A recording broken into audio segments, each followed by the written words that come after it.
So my name is Lowell, pronouns he, him, and as those of you in the call probably already know, I am the community manager for the Open Hearth gaming community. And one of the things that was discussed a couple of times during our New Year's Day meetups with the community is people were asking about having some chats, some discussions about different games, about different topics and things like that. And what came up several times in people's kind of list of things was talking about Forest in the Dark. A couple of people talking particularly about that they were having trouble grokking it or had some questions about it or wanted to talk about best practices for play. So that is the goal of today's session. And it's literally talking Forged in the Dark. And I am going to start by kind of going over like what I think are key things from my experience. And then I want to kind of open it up to people's discussions, ideas, comments, and things like that. I definitely want this to be a discussion rather than me entirely blathering for this. But I want to talk first about what I think Forged in the Dark strengths are. And I think it is that Forged in the Dark really functions very well as a game where there is a mission-based, objective-based segment to the play, that there is a thing that is repeated, we go back to, that is cycled back. We have a thing that is the focus of action that we go and do, and that we have some structures outside of that. And that structured play helps in a number of ways. But I think that's really important when we're thinking about what games or settings or systems work with Forged. They are games that have a cycle that we can define and that do have those missions. And those missions may vary. They may be very different kinds of missions, but we understand that there is a mission segment. For example, Mountain Home has as its mission segment very different kinds of missions, and they're very loosely structured, but they do play into things as you go on. But I think that's really important. Now, we if you are familiar with Forged in the Dark. Forged in the Dark is a dice pool system. We generate D6s. They use the term actions to describe what I always call skills in games. And we've got those broken into categories that are important. I want to point this out because I think this is really important, is one of the biggest challenges for Forged in the Dark game is naming those actions.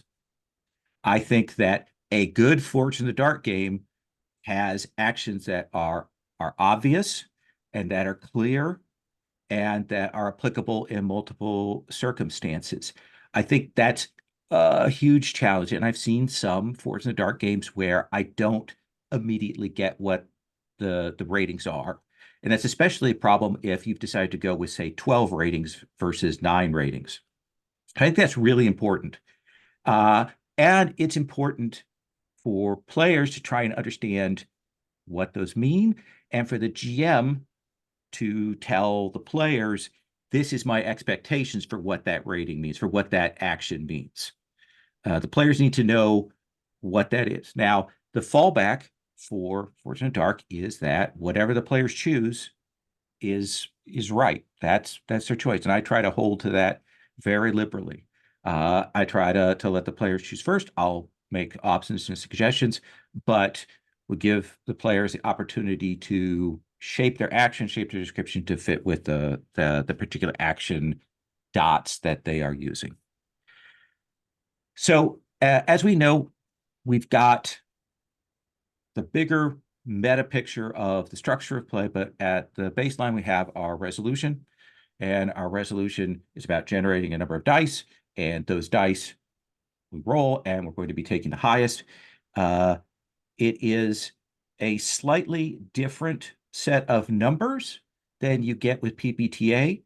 With PBTA, it's something like 42% miss, 42% mixed, and then I think 16 or 18% is a hit. What happens with this is we have a higher with a D6 thing. If we're just looking at a single D6, not talking about the adding in the pool results or anything like that. It's 50, 32, 16, something around there, and that changes then the dice. It will often feel to the players that they cannot get a 6. If you play Force in the Dark, it's they will always be that success with the cost or that mixed success, and as a GM, as you're playing along, you have to be cognizant of that. Now, one of the important things is that building the dice pool, talking about that, and basic blades and a number of other games use the question of position and effect. Some of them have discarded that, or they've gone for one over the other.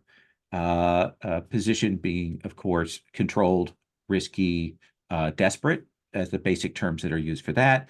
And then we have a lesser effect, no effect, greater effect, those kinds of levels of effect.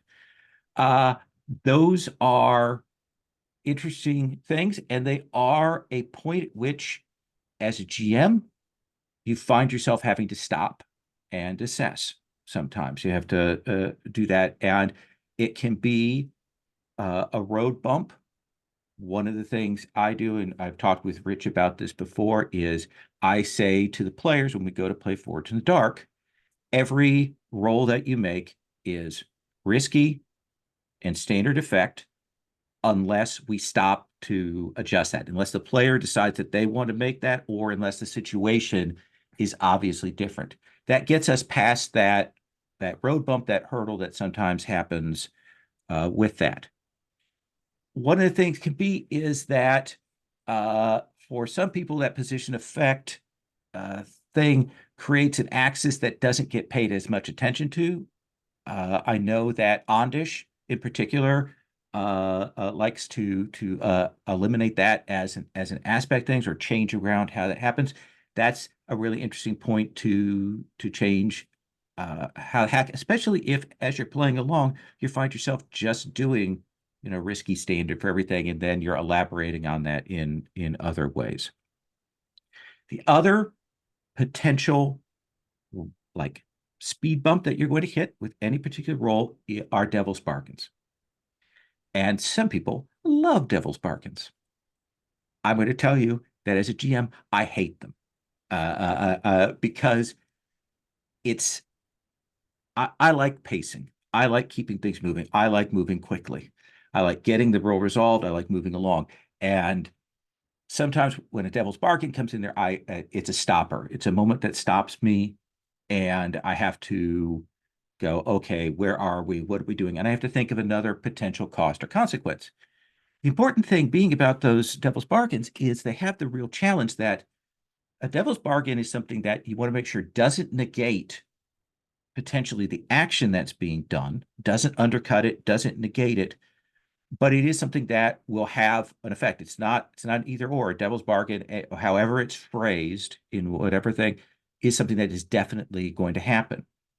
When I play, I tend to tell players about the devil's bargains, and then I leave it to them. If they want the devil's bargain, if they feel they want to push it on that, they can do that. Otherwise, I'm suggesting to them about pushing themselves, helping each other, using stress in those things, because that's a limited resource, and I want players to run out of their resources so I can laugh at them. So that's really important to me. But devil's bargain, I find hard because it is changing the charge. I'm in one mode, and suddenly I have to shift over to another as a GM when I'm calculating that. And some games approach it differently. And that is one of the questions I'm going to have when we get to kind of openly talking is people's experience with those devil's bargains. If you've got any secrets or suggestions or things about that, that's another one I definitely want to come back to. So we do the roll, we get the result. A 1 to 3 is a miss. We give our cost. The players can resist that. The 4 to 5 is going to have success, but with some kind of cost and possibly something that the players need to resist. And of course, we've got success and critical success. That resistance is done using our stress system, which is a great mechanic. It's really fun. Stress rolls are fun. It's great that sometimes the GM can throw a couple of different consequences, especially if there's a miss and the players maybe have to choose. Will they resist both of them? Will they resist one of them? Do I want to ameliorate this? How are the other players going to come in? I honestly think that stress and tuning how much stress you pay, how you get it back, is one of the most challenging sets of tunings in the game. Because if you don't get that right when you're hacking or you're playing, it can feel punishing. It can feel really hard when that's getting run down. And maybe that's what the game wants because it wants you to go to that because you're playing a short-term game. But if it's a long-term game, it can feel really tough. I will give you an example, and I'm going to point to Mountain Home again. And I love Mountain Home. I think Mountain Home is a great game.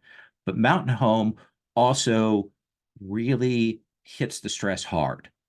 You can do one or two missions before you get a phase to recover your stress. Stress costs can be high. The downtime actions are really important. There's a lot of weight put on them. And if you're having to spend those downtime actions to recover stress, that feels really costly. And if you don't roll well there, it can feel even worse. And when we ended up playing Mountain Home over time, we figured out some other ways to tune that. I know Tyler Lomniak has worked on that for his own Mountain Home game, adding in new buildings that help out with that. And it's one of those places where I really feel that pressure and feel how important that is to playing out the game. Uh, Consequences, I think, are a real challenge for the GM to figure out which ones are fun, which ones maybe aren't like you don't want to always give consequences that they always have to resist. Like this consequence is bad, I always have to resist. You want to give them some wiggle room, some interesting choices. So if they decide not to resist it for whatever reason, the stress is getting low, it still makes the story interesting or intriguing. They've got their wound or whatnot. And I think that's really important.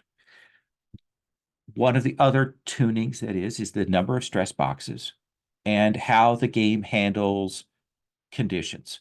In basic blades, when you mark the last stress box, then you get a condition. And those conditions are permanent. They are really strong factors for play. There's some talk in the game about ways that those could get cleared, but they're very much intended to not be something that you're going to be going to. Conditions are great though because they are an XP trigger. If you play out a condition, if you have a condition for your character, that's another way to get XP. And so the first condition, like, ought to be free. It ought to be one that you're willing to take at some point. So you've got a role playing queue, maybe. But then after that, it gets tough. Uh, uh, that's that can be a real challenge for some players to accept that kind of failure. If a player hasn't played Forge before and they're forced to take that condition, as a GM, you want to make that interesting and fun so that they don't feel like they've been penalized really heavily for some kind of failure there. Uh, those are, I think, like the real basics about rolling. What I think, for me, as I'm saying, things I think about when I go to do rolls, when I go to do stress. There are other things in there, like leading group actions, like taking a hit for another player, like rolling to resist for another player is an option that's sometimes forgotten. But there are some really interesting ways to do that. And some games handle those things differently. Again, I'm going to keep mentioning Mountain Home, but it has a thing where doing that leading a group action and helping another player out by I think by taking the resistance for them, that's an XP trigger. That's another way to get XP, and I like that. And that encourages those and supports that kind of play. It talks about the team dynamic. It talks about what the group is about. Might not be as appropriate for other games, but I think it really fits there. The other things that I think are really important when we're talking about Forged that we want to, and I said, yes, rich traumas, they're called conditions and other things. If I kind of flip back to that, uh, I think that uh, the next couple things that I want to talk about, look, I'm going to zip forward here and answer the question there. Uh, the approach roll.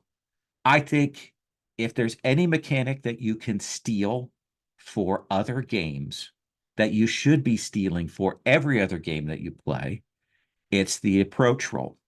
It's that there's a thing, a task they want to do, something big. We want to cut to the action, and we figure out the advantages that the players have as a group, and the disadvantages. We get a pool of dice from that, and we make that approach roll, and that tells us where we start. I think that's super important. It's a great mechanic. It's super fun. One of the things that I think is equally important with that is that the different roles have a couple of dynamics to them. The 1 to 3 miss roll says that you're going to start in desperate position. You're going to start out there in a bad place. The 4 to 5 means that you're in a risky position, and a 6 means success. But parallel to that, there's also the idea that depending on how high you roll, this is how far you've gotten into the mission. You are in a ways.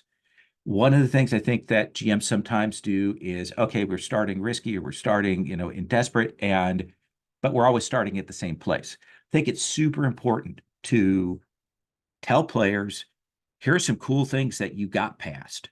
Maybe even ask them, it's a chance to go, okay, what did you overcome to get here? What did you do to arrive at this controlled position? And you know, if players do roll a desperate thing, I do want to give them a little like, you got past these cool things, but now you're in this really bad place. I want to uh, yeah, put a balm on the wound, as it were. So I think that's really important when you think about it. You need to put a lot of weight in that approach roll. The approach roll is also one of those places that, especially as the game gets later, as it has gone on, as the player characters crew is rising up in tier, that you want to, your instinct, GM, is to kind of raise the tier of their foes, but you want to give them some approaches where they are higher tier than their foe to show that, hey, you guys are awesome. You get this advantage. You're going to make this approach roll with a bunch of dice, and I like to make sure we have players have 1 or 2 of those before I ratchet up the difficulty of our foes. So it feels good and it feels challenging and it feels right when we go along. Um, I think that's a really interesting thing because unlike PBTA, where all of the roles are very much in the player's hands, these are places where the GM is making some decisions about those roles and is shaping that in a more classic kind of trad interactive way. We're not rolling, but we are really heavily shaping what the role is going to be. Uh, of course, all of this is action phase, mission phase, doing things phase. The other half of this is the downtime phase. This is the phase that has kind of everything else in it. And I love Blades in the Dark. I think it's a really well-written book for teaching the rules. I don't think it's as great for looking things up when you go to play the game, and that's based on running it a lot. Uh, but I think it's really good. But one of the things it kind of does is hand wave a little where the role play is. It says, oh, there's some phase, there's some time that goes outside of this, and some of it falls in downtime, some of it goes outside of it. But the downtime phase is really interesting. I want to come back to why I think there's a challenge. The biggest thing that you're going to be doing, depending on your system, For example, if we're playing Girl by Moonlight, you don't have to worry about this. Girl by Moonlight wipes the stress away. And I think it's a brilliant reversal of how things go. But most often, when players are going into that phase, they are thinking about, how do I get my stress back? How many actions do I want to spend on that? What is it going to cost me? How risky is it for me to roll to get that stress back? Because, of course, there's a mechanism for getting too much stress back. I think that's a really tight back and forth there. One of the things that is tied to that in Blades and in a lot of games is that process of recovering stress is about your player indulging in their worst instincts. It's about your player, it's vices in Blades. It's about them, kind of being potentially awful to themselves and to other people, which is a hard sell for some people. And in some games, I don't dig it. Like, I find it tough. There's been a movement in some Forged in the Dark games, to kind of change what that indulgence in vice means. That it's doing something different.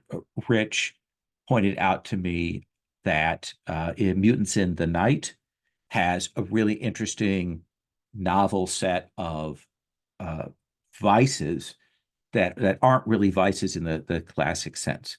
But it's, again, one of those places where, if you're introducing a new player to Forged in the Dark, look at what those vices are and look at what they mean, and be prepared to help the player kind of work through what it means to be indulging in hedonism or whatever, to walk through that. It's a friction point that GM should be aware of.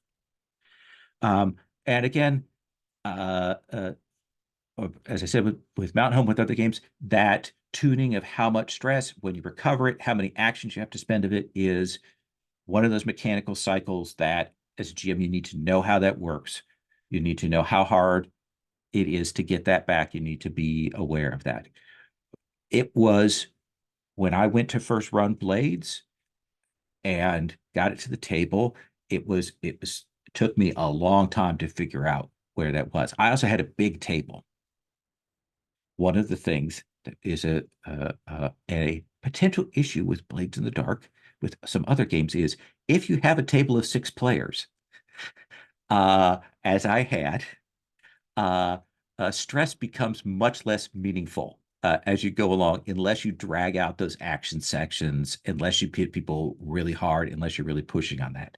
And if the game goes for a long time, as mine did for 2 years, by the end, you will have so few resources to really hit them hard, because they will have all of the, we can suck up stress from here. I can help you out with this. Oh, we can cool our rolls. We'll get all the results together.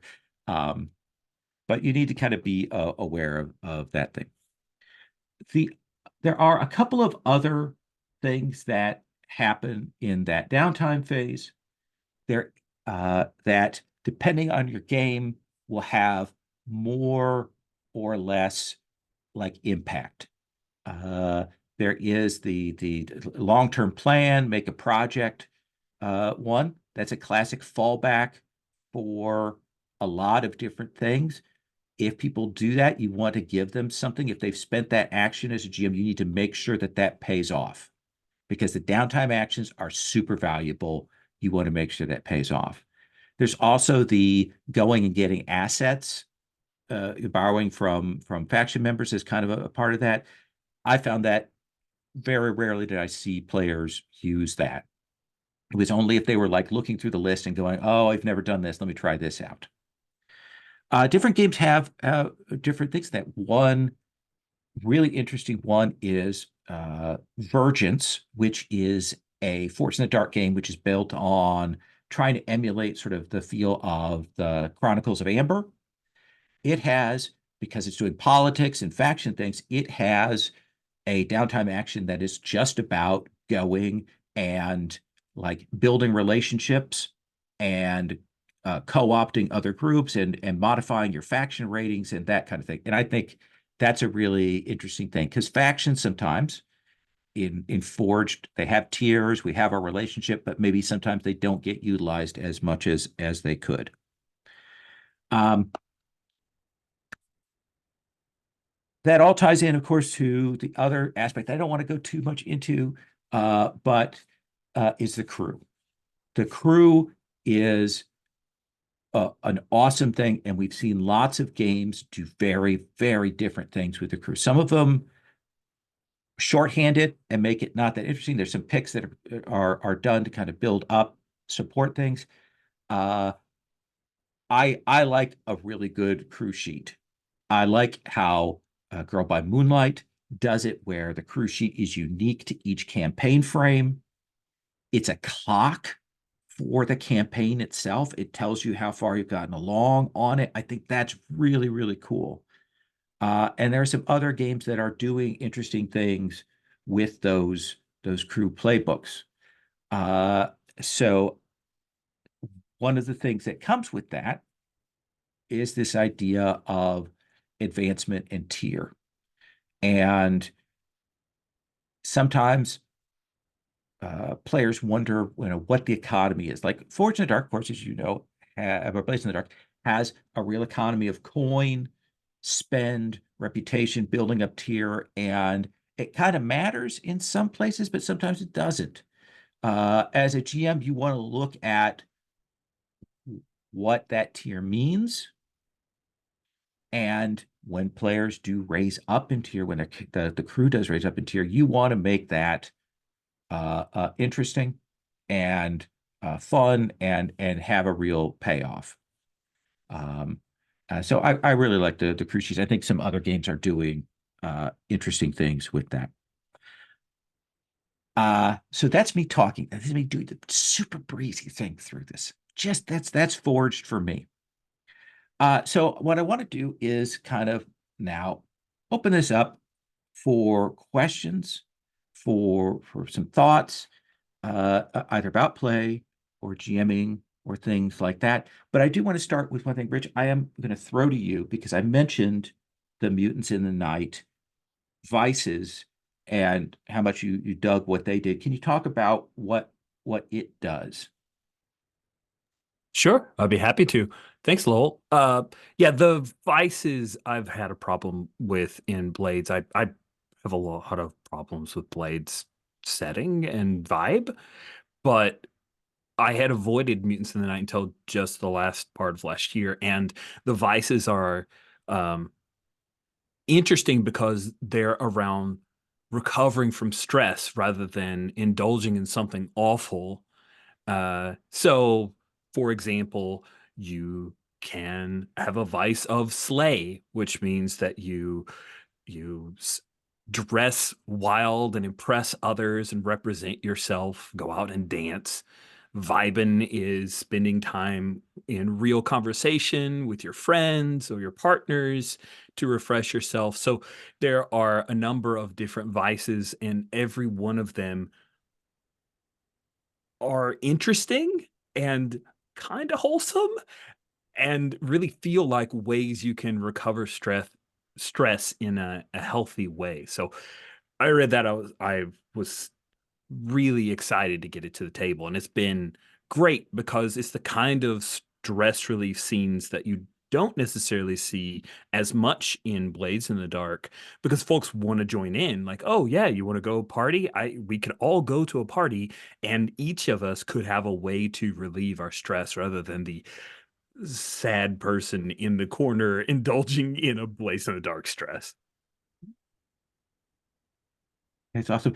Anybody else know of other games that are doing interesting things with the kind of stress and vices uh, approach to things? I certainly know Mountain Home kind of dials it down. Mark? Yeah, Slug Blaster has not we do have a downtime phase, but basically instead of downtime actions or vices to indulge, each playbook basically has a set of arcs that you can spend trouble, which is stress, or style, which is XP on, and half of them you need to spend stress on to like get like, oh, I'm in trouble with my parents or whatever. So it's interesting to see the, instead of just like, sometimes in other Blades games it feels like there's some pressure to come up with something to justify indulging a vice or whatever.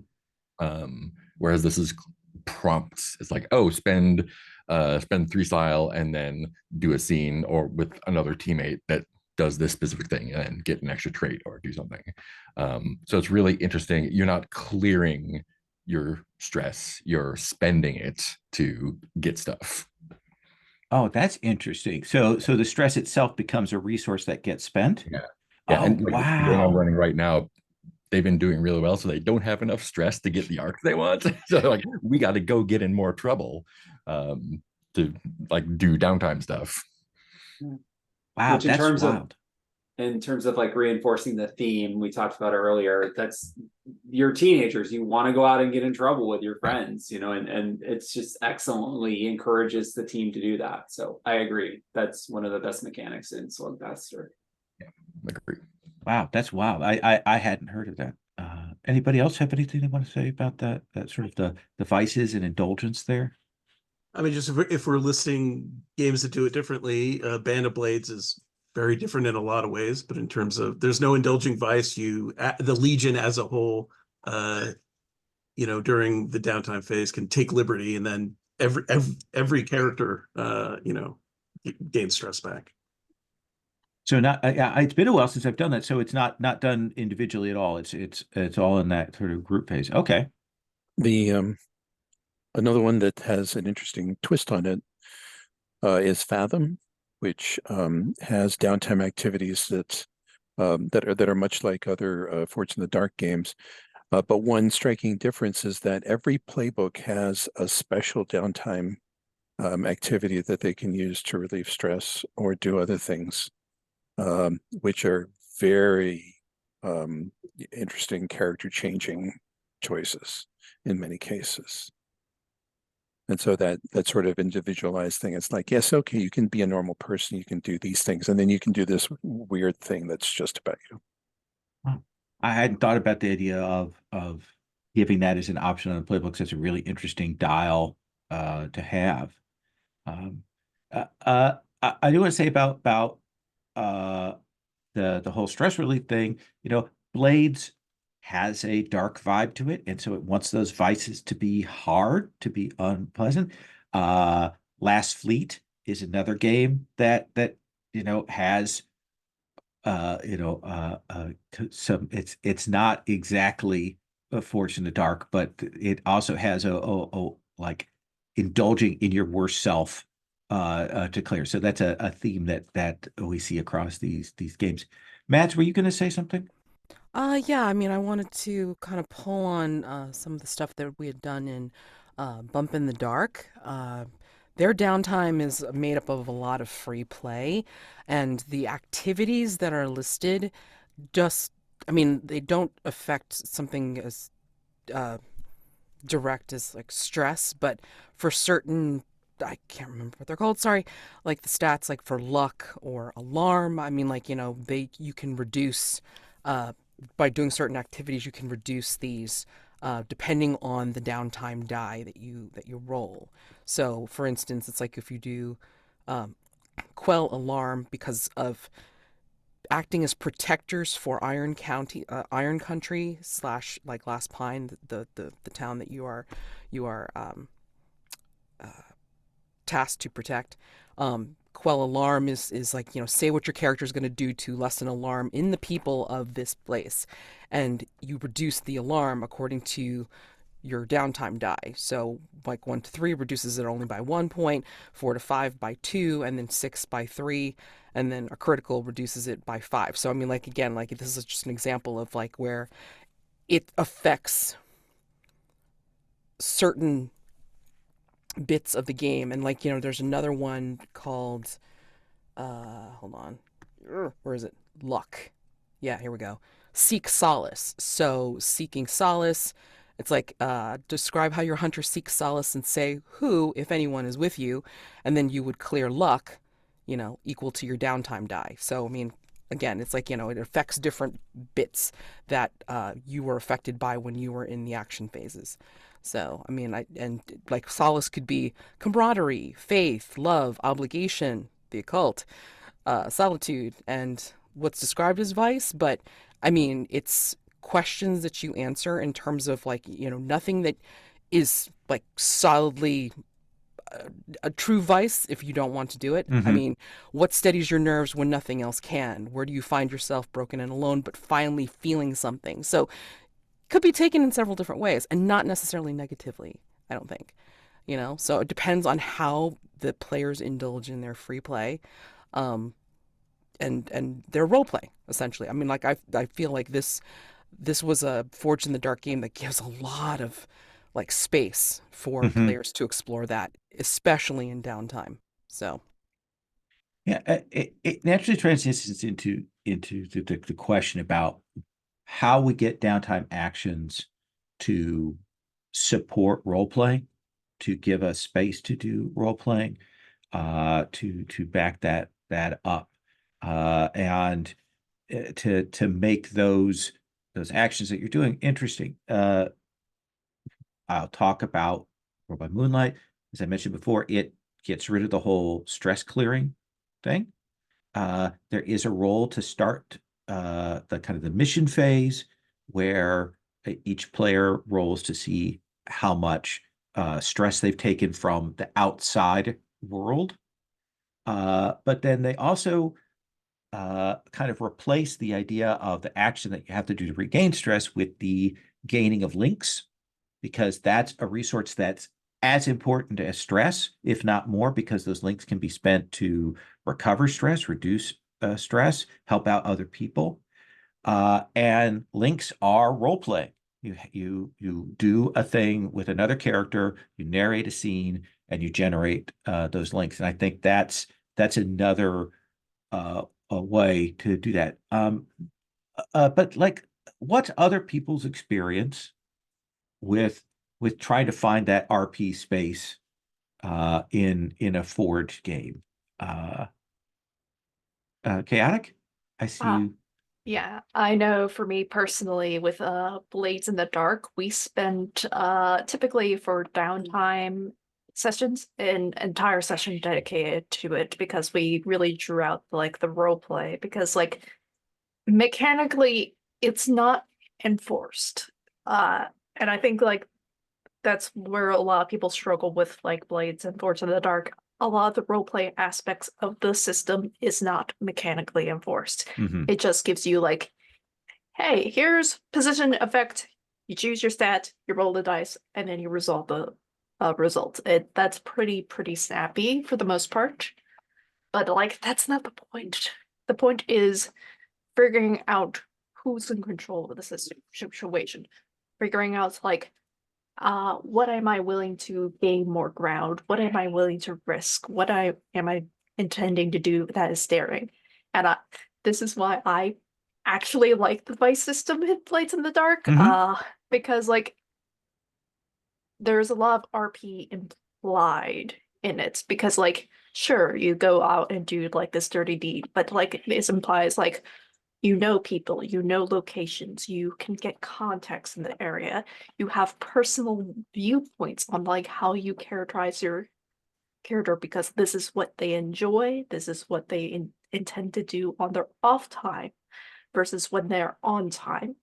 Like there's a lot of questions you can ask there, but I think like for most part, people really don't want to engage with the setting, and I think like that's a shame because like I like it a lot. I just wish like the book was laid out better and I I could figure out how to incorporate this on a mechanical level because like it seems like we're playing two different games at the same time. Yeah. Let me say something, and then Alex, I saw you raise your hand here. One of the things that I find a real challenge with this is that when you go in the downtime phase, there's a question of besides the downtime actions, how are we mechanically resolving things? Are we going to roles? Are we spending stress? And if you're spending stress there, like how is that getting recorded? And do I just hand wave what people do? I think that is a challenge of figuring out where those mechanics are.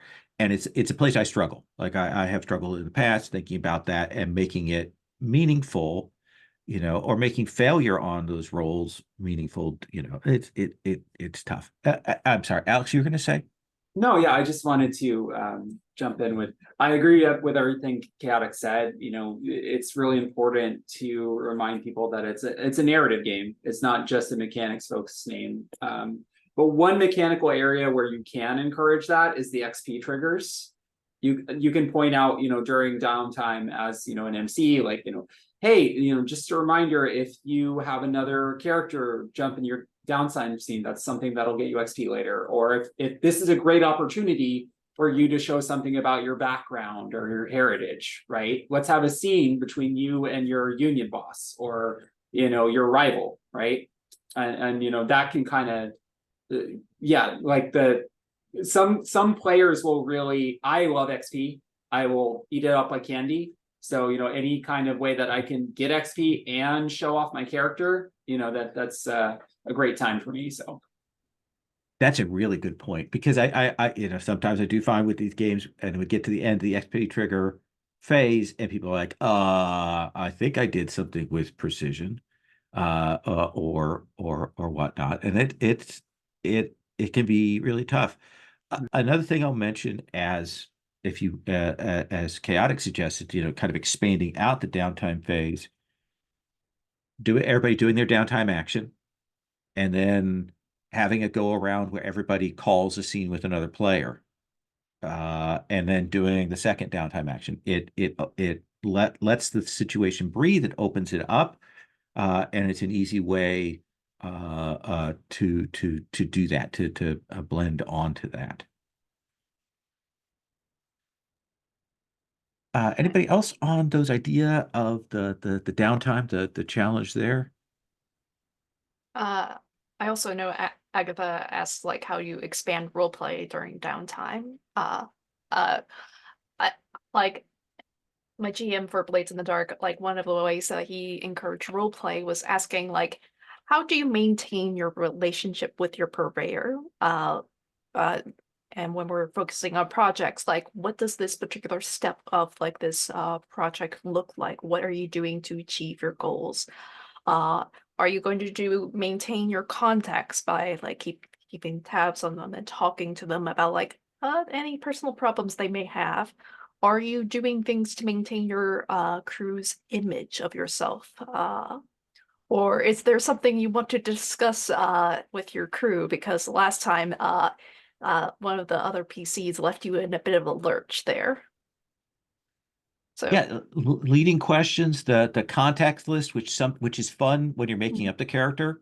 Like you get that at the start, is a super cool thing. It sometimes gets forgotten in play by some people. Having people call scenes with those characters, having people call scenes with other players. I think that's all really good stuff there. Chaotic mentioned in the chat the challenge of factions. There that factions can be a tough thing to make interesting, to make present. And I agree with this. Like when I play some games that do have a faction thing, sometimes it can be an easy thing to drop out when we're going on and doing other things.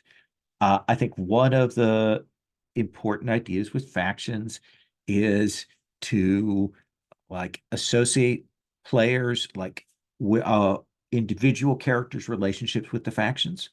Like each character should be connected to at least one of them. I also think it's important to put a face to every faction. Like you get that NPC tab and you put a face on them, and they don't need to know everybody in that faction, but they know this lady, and she's a badass, and they don't want to mess with her. And I do think it's also like talking about mechanical ways to make that beneficial. Obviously, in Blades, there's some ways to mechanically to build up your relationship with other factions. I think that's a great reward system to have in there. Yeah, and as Chaotic said, if there's 20 billion factions, that could be a problem. I think you do have to kind of narrow your focus there. And I did do a thing where I borrowed from Green Law of Varkith, which is written by Rich. Oh, geez, who wrote that? Brendan Conway. Brandon Conway, thank you. Which is a PBTA dungeon world setting, but it has a really interesting set of ideas on how you generate what the factions do to each other. And you don't need to do that every session. You don't even need to do that every few sessions. But like as a kicker to start off when you've got some factions to randomly generate, like they're plotting against this group, they're making a deal with this group, and do it, in different directions. It's super fun. And it's a good way to give yourself as a GM some ideas on how you want to play those things out. Yeah, I find that a lot of Blades games have pretty good like lazy GM tools if you want to jump on them. And factions, I lean on factions so hard. Just to like if factions shift up and down during the course of whatever, that helps me plan the next thing. If they mess with the faction one way or another, that's gonna help me plan the next thing. It sometimes there's almost no work to do at all because they're like, oh, we poked this faction and this faction, and now they're caught in the middle of a thing, or they're trying to get a favor from a faction or something. Just like I'm super lazy GM, and it helps me so much. It does also make the world feel a little more alive too. It's like not everything revolves around the players, right? There are things happening in the background, so it's important as well. Yeah, but I will say about that sort of number thing. There is a law I try to follow when I'm doing this, is that generally there's I think like a public speaking thing. People can handle 5 ± 2 items in their mind. And so that should be kind of what you're aiming for, is, that many factions or that many things that are super relevant that the players are going to be interacting with. What does Capes in the Dark do, Agatha? Oh no, I have to unmute. Caves in the Dark it has, so for its faction phase, it feels like it's GM-less, and I believe this is taken from, or at least very strongly inspired by, Armor Austere, which is PBTA. But it's basically, you do like a series of different kinds of vignettes and or scenes that would pit factions against each other, or maybe they're helping each other. It depends. And there's like a list of choices that you choose from. So it's basically a set list of faction interactions that everyone gets to kind of play out and contribute to, everyone at the table. That's really interesting, especially as a GM-less tool for doing Force in the Dark games. That's very cool.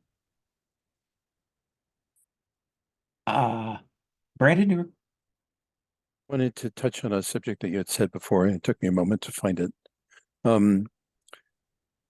There are a few resources, such as a pamphlet called Duskfall Breathes. I don't know if anyone has encountered this, which is vignettes for downtime actions that are that are specific and redolent with theme. For example, one of them that he has, and he the author of Duskfall Breathes provided this as a free download, an anniversary. It was a day like any other until it wasn't. Something happened all those years ago, something that changed your world, something worth remembering. And then it says how many people it's for, and it's equivalent of indulging a vice, but it has specific questions that set the scene, and so on and so forth, to assess the PC and players and anybody playing any other characters to to paint, a very particular, very, powerful scene. So I encourage people to think about, what are very specific sort of downtime things that people might do, in celebrating an anniversary or or honoring a friend, engaging in a ceremony. I mean, if, Blades in the Dark is full of, potential ceremonies, people being elevated in the gang or those, being invited to court or all these sorts of things. Or, oracular events, where you get a glimpse you go to the fortune teller and get a glimpse of your future, things like that. We can all see the potential of these, but I find it fascinating. I love card prompt things. I love table prompts. That those are just when I have ran Forged, I of course used all of the heist deck tech, which is a similar thing. I think those are really interesting, and I love the idea of having those resources the player to use as optional if they don't know necessarily what they want to do. It's also an interesting place to tailor potentially if you're like doing Blades but not Duskfall. That's a cool place to start for tuning some things. One other thing, and I would put this out there because this is something that I haven't figured out a great solution for with Blades or Forged in the Dark, is how you handle investigation, how you handle like where that goes in play. Because traditionally investigation is a segment that's governed by dice rolls and resolving that. But we're in the downtime phase, what are we doing? Are we just getting level of success? What are we doing? How do we make that dynamic? How do we make that interesting? I really like what, for example, again, Girl by Moonlight does, and this is based on each playbook has a set of questions. There is an investigate action that is available in downtime. It, in a number of the different frameworks, does some additional things in addition to investigation. But it has, the results generate, you can ask this many questions and this many follow-ups, kind of a level of success there. But I wonder what other people have done or experiences you've had with handling those kinds of gathering information, investigations, and making that feel interesting in play. Not necessarily as a downtime action, but as an action that's done during downtime or during free play. Anybody can help me here? Because I like it is literally a place. Yeah. I just tell them the thing. You just tell them the thing. Okay. Yep. Yep. Mark, you agree with that? Yeah, I agree. And if we're doing fortune rolls to sort of figure out the degree of what, it's for me, it's useful to not have the roll determine how much of the thing they learn, but how bad the thing is they learn. If it's like, oh, it's a 6, then they learn some useful stuff. It's a 1, then they learn some stuff they probably didn't want to know. And again, that's made up as we go. So okay. Yeah, Rich's point, just tell them the thing. There's no reason to hide. See, I'm too old trad just to tell. I know. You like investigation though, Lowell. I know. I love investigations, which is why I want rolls. So I love this game. It doesn't yeah. make me do the thing, so I just tell them the info, and we can move on to what the game's about. Yeah, I tend to agree. I mean, I think the ideally investigation roles should be used to rock their world a little bit, right? When they find out stuff that changes their comfortable frame or what they were about to do or something like that.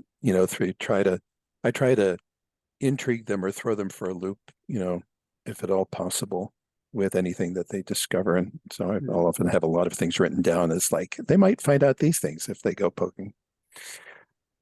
Yeah. Mark. One thing I struggled with gather info was kind of in terms of pacing. There is still a temptation, for players to spend a lot of time overly preparing. So I just give people free flashbacks sometimes. I'm like, listen, we can just cut back to this, zero stress. You would have already prepared for this. We discussed it. So that can be a way to kind of move things forward while still letting them do the investigation piece. Yeah. And then there are a couple Blades hacks that are specifically about investigation, like Flame Without Shadow is one. It's a little wonky, but there are games, that are specifically designed to do that. So, that makes it a little easier. It's interesting you mentioned flashbacks, because I think that's, depending on the GM, that is a place that sometimes can get overlooked. And I say depending on the GM, and I mean me. I find that when I run, I forget about flashbacks, that the players forget about flashbacks, despite them being really interesting tools and things, but it just kind of, they get lost on the cutting room floor sometimes. And I feel bad about that, because I do think they are super cool, and in theory, I'd like to be able to use them more. I don't know what are other people's experiences with flashbacks at the table.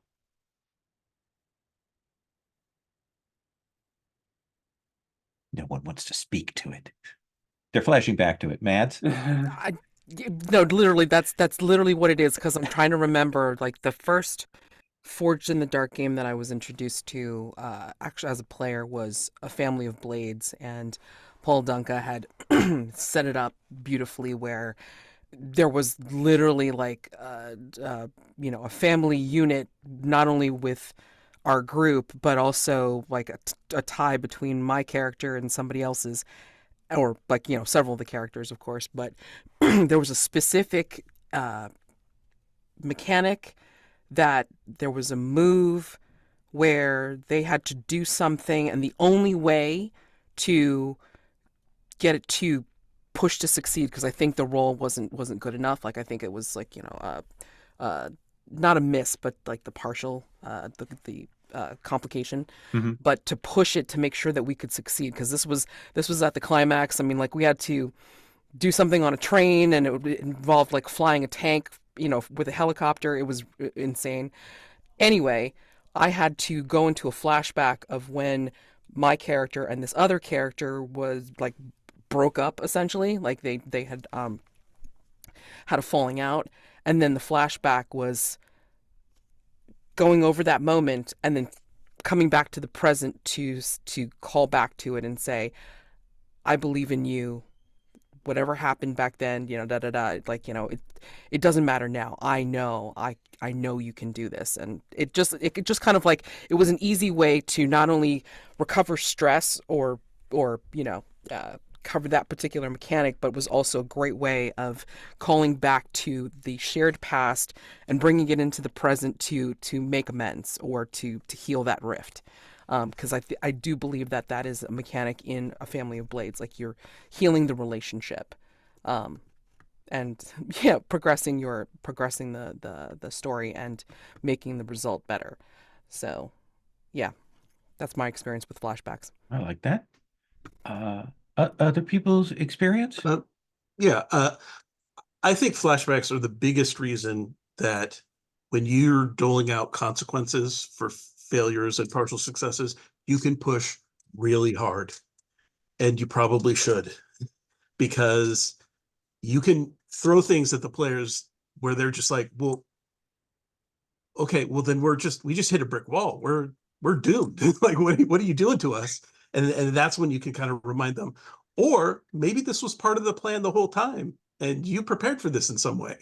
And all of a sudden they're like, oh yeah, we have this resource that, our characters are more brilliant than we are, and they saw this coming. And but you don't get that unless you're really pushing hard with the consequences. And you really need to, I think, for the game to really work how it's supposed to.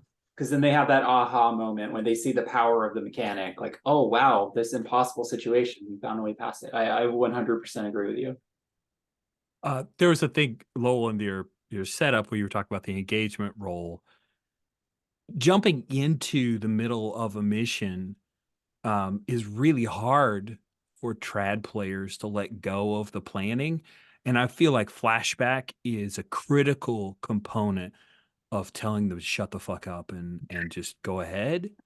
because they can flash back to their brilliant plan, and it's okay, right? We know you're smart enough to have thought of that thing. Just flashback. Maybe it's a zero stress if it really is that logical, or if maybe there was something kludgy about it. 1, 2 stress, and we can move on. So I just bolting in engagement role without having flashback, I've found isn't as smooth as having the two pieces together. Oh, that's a really, really good point. Yeah, this actually leads into Agatha's question about how do you determine consequences. And honestly, like, I think consequences, I don't think Blades in the Dark does a good explanation of position and effect. I think it really took me playing and running Trophy to get it, even though technically Trophy doesn't use position and effect in the same manner. For me personally, position is the what do the players intend and what to do and what do they tend to get out of it. And sometimes I'm very generous with what they get, and sometimes I'm less so. However, effect is what could go wrong. What could, if you don't hold steady and face your fears. Wait, no, I got mixed up with position effects. Yeah. So it's to reverse those. But yeah, but really, like, it's where the fiction lies. I also, to borrow from Trophy, like, I like to give devil's bargains to everyone Mm-hmm. rather than just me being up to it, because like sometimes it just gives me like a moment of pause of like, I don't know what's gonna go chaotic. I'll just ask the table. And so like when I say position, I'm like, okay, so you're going to intend to do this. This is your position. Because like this is what could go wrong. And your effect would be this because like it can only get you so far. Mhm. So rather than just saying position effect. And sometimes players are way meaner on themselves than you're going to be anyways. You're like, when they propose a devil's bargain for themselves, they're like, whoa, I never would have gone there. But yeah, take a die. Countering opinion, that's my least favorite part of Trophy. I hate the idea of the entire table set against me and coming up with the worst ways for things to happen to me. And it just, I know I'm supposed to play to lose. I hate Trophy altogether. Like that whole theorem, I can't do it. I'm a failure. I'm terrible. But to circle back to consequences, I'm going to answer one of the questions you had, Lowell, about devil's bargain and consequences. If I can't think of a devil's bargain, I try to come up with a clock. And what are easy consequences? Tick the clock. Very easy. Lazy GMing. Just do that. Clock, stick it out there, and then can't think of a consequence. Oh, the tick clock. There you go. Done. Yeah, I think we forget how much Forged in the Dark really brought the clocks to the table and made that an amazing tool. And they do offer a really interesting thing because they're like open dice rolls. I mean, it says show this to the players. They know, they get to see the tension. They understand what the potential consequence is, or they'll imagine it, and it's much worse than anything you could come up with, kind of thing. It also Oh. allows you to have truly dreadful things looming without bashing the players with them, right? It's like, okay, we're going to start at 10 o'clock for your world caving in, and the fire raining from the skies. And maybe we'll never get to the end of that 10 o'clock. but it's something that you can say, yes, well, your action had a bad effect, even if it's not likely to run its way to full catastrophe. Yeah, naming clocks is so fun. It's like, oh yeah, meteor storm or something, just everyone gets a kick out of that. Or naming a clock something not specific that kind of refines itself as it comes along. Oh yeah, that's cool too. Like, I don't know what that is. Brian, you were going to say something, and then I want to talk. Have Mads. Just for devil's bargains, I think we've all had those moments where the players are about to roll and you're kind of really hoping they get that partial success because you've thought of this great consequence. That's a great devil's bargain to make sure that you get that consequence. Nice. A good GMing tip. Mads, you were going to say? And I'll come to Rich. Yeah, I just posted in the chat. Robin from Open Hearth had created a, like, specifically for Bump in the Dark, but I mean, like, she created a dice roller and clock tracker. So it's a really neat thing, and, like, it kind of helps visualize, oh, okay, I can now add clocks to this thing, and I kind of get it now since I'm, like, actively, you know, creating this thing towards something happening, as you say, like the consequence of a ticking clock. All right, great. So now I have this, and then of course, like, people can also roll for the different roles on this particular roller. So I thought this was a really neat thing that she created, to have available for that specific game. But I mean, like, it really helps, like, kind of solidify, at least in my mind. It's like, oh, that's what it's for, and that's how you use it. And then, like, when it calculates the rolls, I mean, yeah, it's a nice resource. So Oh. I just wanted to plug it in there. Awesome. Just Right. on consequences, one other thing I wanted to say is I think Powered by the Apocalypse games have done a better job of creating those lists of GM moves, and those are all just consequences. And those games just did a better job than Blades of like listing those. So sometimes just borrowing those lists That's it. That's to remind that's a you. good point. Can I talk about my least favorite Blades consequence? Okay. It's harm. It takes forever to clear, and it's, you always have to remember what the penalties are and remind the players constantly. And a lot of different Fortune of Dark games have either done away with harm or made it much easier to clear. So I didn't know if people had thoughts about their favorite harm mechanics, or if you totally disagree with me and think harm in Blades is great. So I agree with you in the sense that I always, once we get harm on there, I always forget the penalties. I will never remember those when we get to play, and I don't know why. Harm is to force them to use their armor. So you're really just you're attacking their load, not Okay. basically their actual harm. A trouble with harm is, unlike, for example, consequences that you have in a lot of games, is that they have no flavor, right? It's a purely mechanical effect. And so to my mind, it's less interesting than some other consequences. Yeah, though you are supposed to write in, like, and again, this is another one of those cases of things that when we get rolling, it's very easy to get going, as I do, too fast and not stop to go, what does that harm look like? What is going on here? And make it easier to skip over. It also points, and I think you just mentioned this, the armor and so on. Like, I love Blades gear. I love it. Like, I absolutely love it. But it's also one of those things that I see other games have jettisoned it, and I'm like, I understand why. Like, because there's an elaboration, there is a lot of detail to it. I think Mountain Home does it really well as a system that makes the gear and things matter.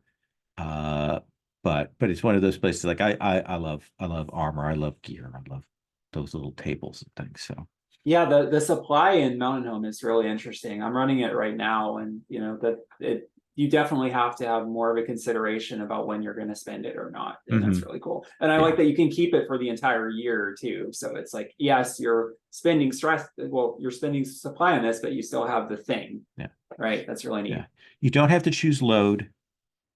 You have a very tight number, and so each time you use it, it matters, and you're going to talk about why you've chosen to have this magical thing or this armor or whatnot. And I like that. I like that tightness there for that. Because there is that choice of load level that is also one of the things that, like, I like gear, but always having to stop and go, okay. And especially when you have, again, a table of 6 players and everybody's going, well, I'm at medium and I'm at heavy and whatnot. So yeah. Other yeah, Mark. Sorry, like the harm penalties, often there's no reason not to just take heavy load because no one ever remembers. Right. Like, oh, I'm light so I can sneak around, or I'm heavy so people are gonna like that. Has never come up ever in a single Blades game I've played ever. Yeah, I think that's fair. There are a lot of things that get lost in the breach there. So kind of towards the last 10, 15. Are there games of Forge in the Dark that we haven't talked about that are doing interesting things that you want to advocate for? I've mentioned Virgins, but of course, Mountain Home, Girl by Moonlight, those are all ones. Mads? So I had picked it up before I joined Game Facilitator Camp, whatever year it was, like a year or two ago, and like I had run it, but then I wasn't quite satisfied with how I ran it because it seemed simple enough, but I didn't understand all of these different mechanics with the resistance and harm and consequence and da da da. But anyway, so I ran it for Game Facilitator Camp and then continued to run it a couple more times. In fact, I ran it for Shared Hearth just this past October, which was great. So I felt more confident about it. But what I think it does really interestingly is that there's this, it's based on you're out in the woods, lost, something's stalking you, and this is The Hunted. Hunted, sorry. Yeah. But yeah, by Chris Bissett. And what I think it does really as a fun mechanic is it does a story. So I can't remember off the top of my head, but I mean, basically, I guess to change a role or to increase success, I can't remember, you can do this, you push, resist, whatever, or you can spin a story. And that story is not about the people that are in the story. It's spinning a story about the thing that's hunting you, which one is already like, what? That's fantastic. And then two, I believe the playbooks have specific stories they do. that are told. So like no story is the same playbook to playbook or even, the choices. So there's no repeats.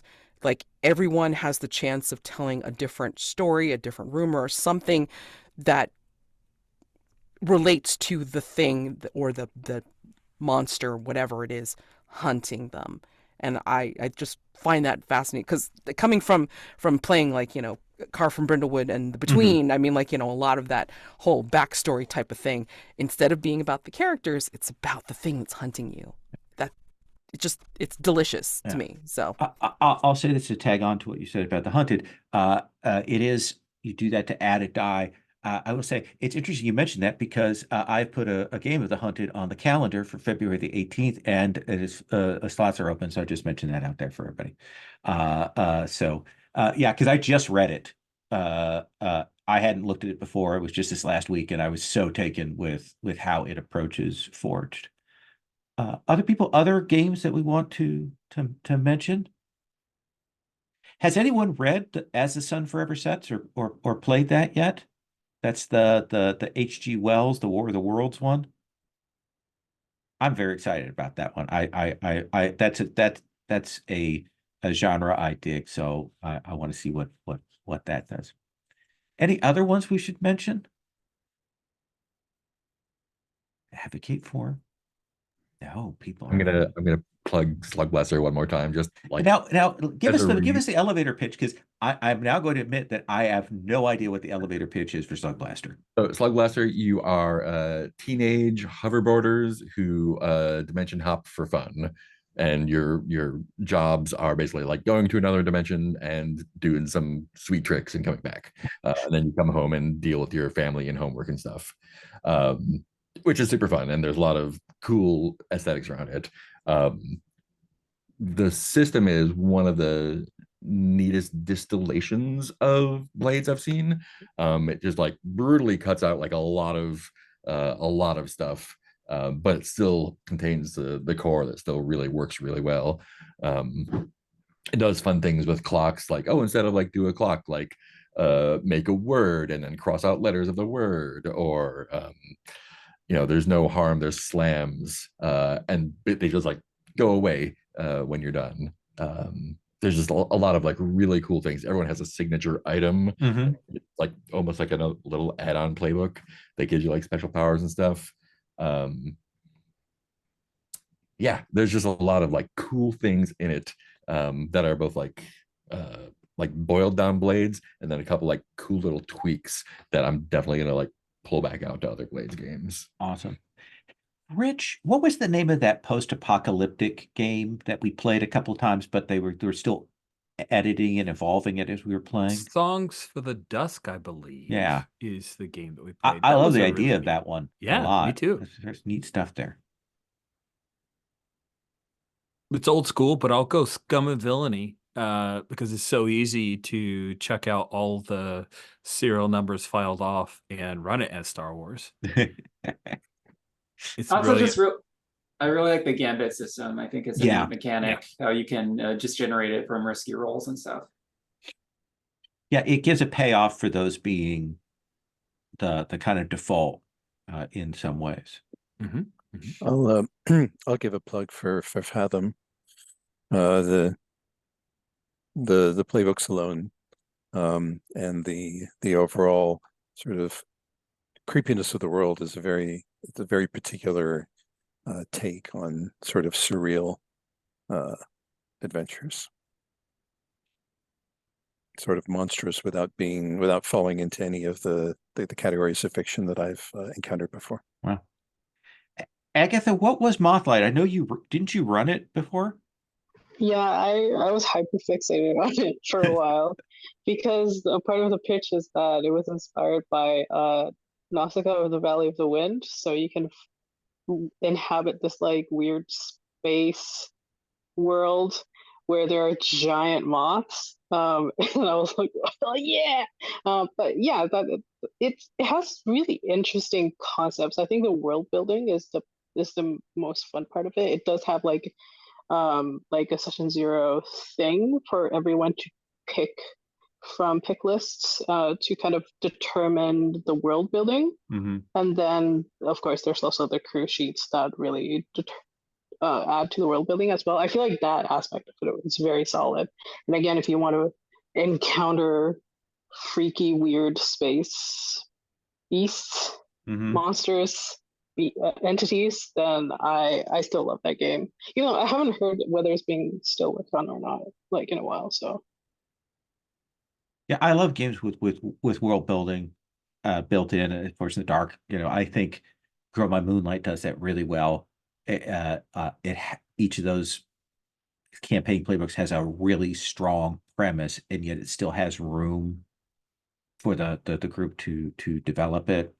I think there's a space for somebody to build a really interesting toolkit to rebuild Duskvol, like a collaborative. We're gonna build our version of this world, our version of what magic looks like, our version of that, and do that. That's something that's been on my plate for a while because I don't like Duskvol that much. I ran in And the. Duskvol, I know.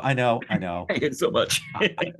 I ran in that southern city, the one with the 4 demons that was in the Blades in the Dark expanded thing, and I loved that. Like that was a very cool thing. But I'd love to see some more versions of that.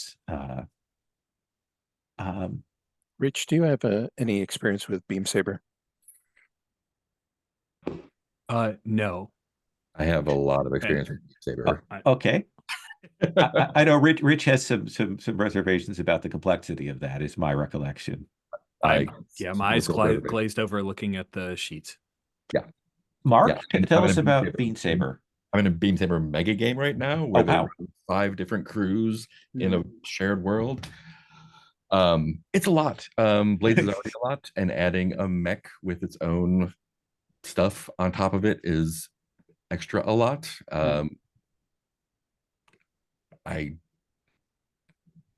It's fun to play. I'm not running it. I would not. Yeah. I don't think. It's just a lot. It's just an awful lot of stuff. Okay. Is it pretty tactical combat, or we're still feeling like it's Forged in the Dark combat? It's still Forged in the Dark combat. I think it's one of the. I don't know why it's Forged in the Dark. Oh, okay. That's interesting. Yeah, I'm having a good time. But yeah, I don't know why it's Forged in the Dark, other than they wanted it to be. And Bump in the Dark was mentioned Can somebody give the elevator pitch on Bump in the Dark? Mads, you played it. What is the the deal with that one? I played it with Mark W and L running two different series of it, and I'm sorry. I mean, maybe I just play it wrong, but I mean, I got a lot of CW/WB vibes when I was playing it both times, and I was able to, Anyway, so it's built on these different supernaturally powered people coming together in a pact, capital P, to protect the people of Iron Country. Last Pine is the name of the town that we're in this particular place, and it's got a lot of like great world building to begin with. I Mhm. mean, you're building the town, like the people you're associated with, certain places in the town that, here's your headquarters or your hideout or lair, whatever, I forget what it's called. And then, you know, what's the deal with your crew, you know, your pact. They get like stuff. Like we have points for stuff that we start off with, like cool tech, even though it's set in like what is it, 1990s, I believe, Oh, Al. okay. Yeah, I mean, so no cell phones, or at least not great ones, and yeah, I mean, it's just again a lot of fun to have that world development, especially in this small town, and then there's like some stuff going on behind the scenes with the factions that are available. So like one faction could be really beneficial and friendly with the pact group, and others are just kind of working behind the scenes against them. And it's just like all these different elements that we can interact with as well as each other. And it does have certain um, mysteries Mhm. that we investigate slash uh, uh, try to resolve in the town as part of our pact to protect Okay. people. Yeah, If I can add to that a little bit, it's please. essentially a monster hunting game Yeah. that uses emergent mystery mechanics, similar to those of Brindlewood Bay or External Containment Bureau. And I believe it started off as kind of a Forged in the Dark drift of Monster of the Week, and you can still see that in the different playbooks. But what it tries to add, I think, to the chassis of Monster of the Week, um, is an increased focus on the interpersonal dynamics between the PCs that Okay. form this pact, which is one of the things I really like about it. Awesome. David MK mentioned A State, which is an old game that had a Forge in the Dark version they did just a couple of years ago. I will admit that I kept back the Kickstarter of it, and I have not read it. It is on my pile of shame. So that is there. Um, there's other things. I know Rich played Galaxies in Peril. And some people like that. Some people did not dig it as much. I As ran I that game. Mark did a great job I with did a great making job. it happen. It was a game we played. It's another one that's like, why is it Forged in the Dark? I don't think it benefited from that. And that's a tough call with these things. Um, so we are towards the end. I want to thank everybody for coming here and sitting and chatting and all the feedback. One of the things I'm going to put in the show notes is some of you will remember Plus One Forward a few years ago did a summer series of Forge in the Dark games where they interviewed a number of Forge in the Dark designers. I will get Rich to give us the link to that series page, and we'll put that in the show notes as well, because I think those are really interesting to hear why people chose to do things and what they decided to do with those. So thank you all so much. I hope this has been interesting and useful, and maybe we'll do some more of these kinds of things. I will be putting this up as a video, as everybody knows, and we'll try and get an audio version up as well for people to download. We'll get that on the podcast feed for folks. So thank you, everybody, and have a great rest of your weekend, whichever portion of it is left. And I will see everybody later. I'm going to stop the recording. Thank you.